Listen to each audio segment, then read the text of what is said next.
I think the reason that I'm in this position that I'm in is because of where I've been in my career.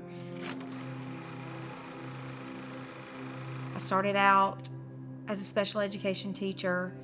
I've been working with kids with special needs since I was in college, even throughout my younger years in my family. And I just always had a heart for working with people with disabilities. And the reason is because I knew that they could do more than what people said they could do. And I always wanted to prove that.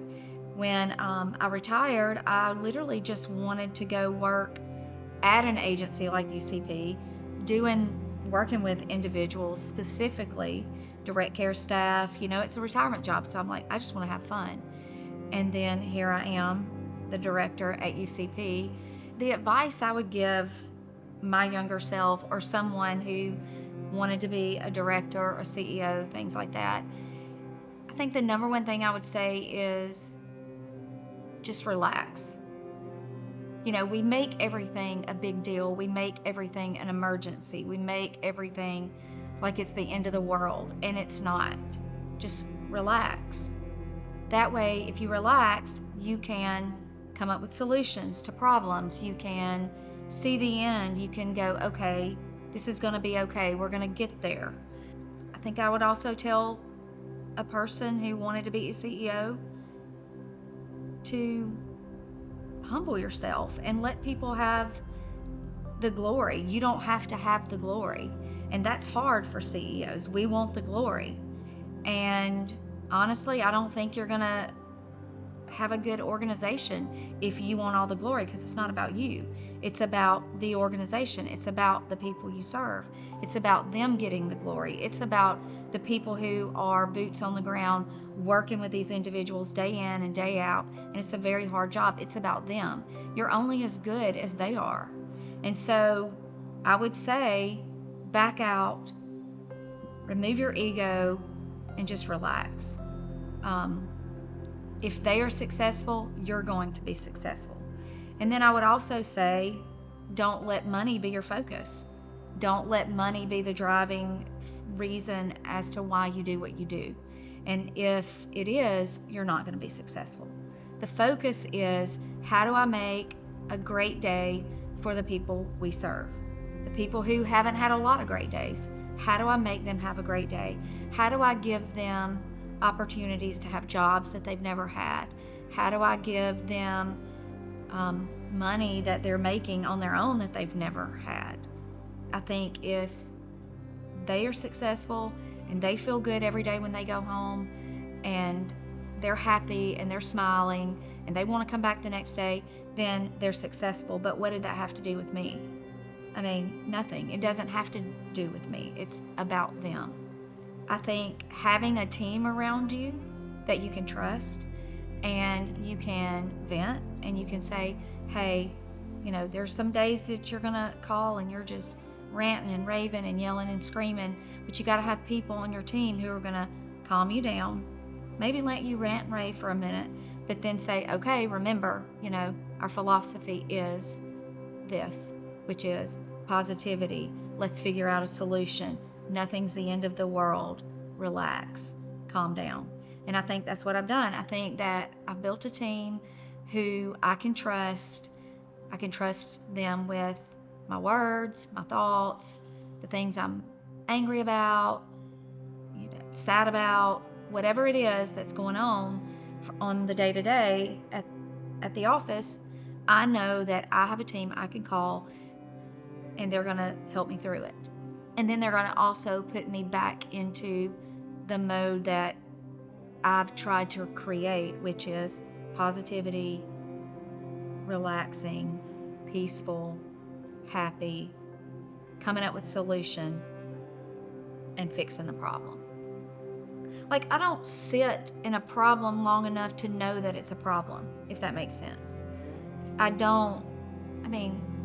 Yeah, there have been some hard times when I started out, but I'm just not a person who's going to sit in that thing that happened long enough for it to be, this, oh my gosh, what am I going to do? negative. We're going to all get together. We're going to say, okay, here's the issue. We got to figure it out.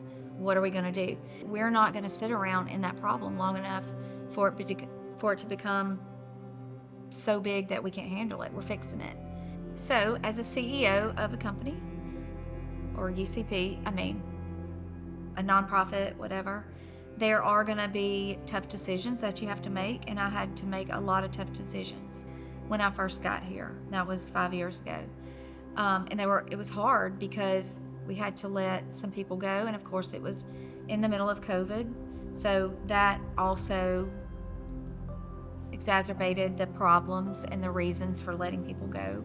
So it was hard because they were good at their jobs,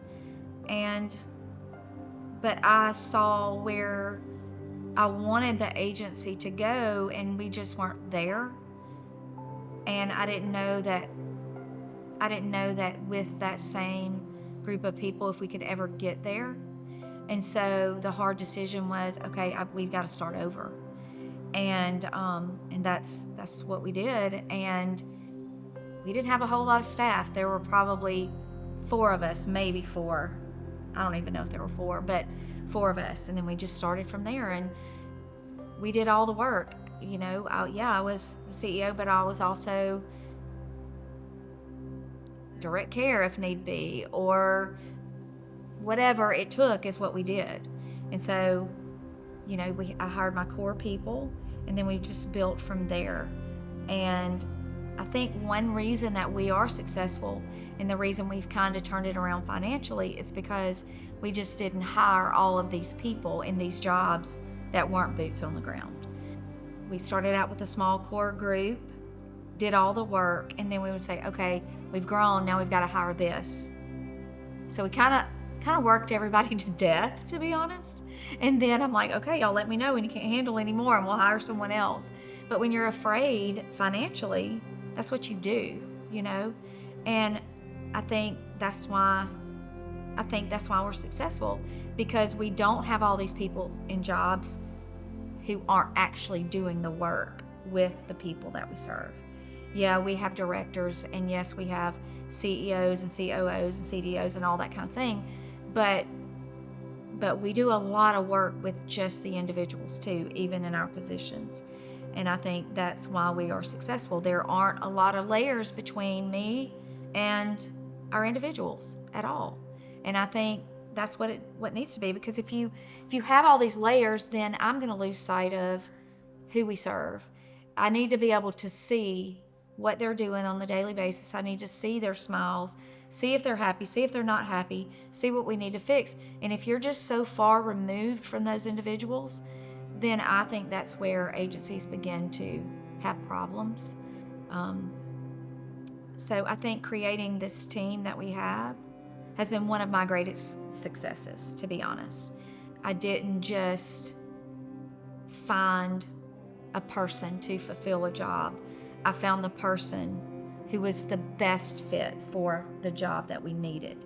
So yeah, I'm out, I'm looking.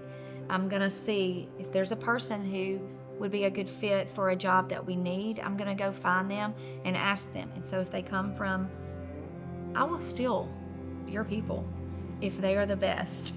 So just know that if I can get them, I want the best. And I'm actually joking about that a little bit, but I'm kind of serious too, because that's who I want. I don't want people to just fulfill a spot. I need them to be right for the job and right for the agency and become the family with us.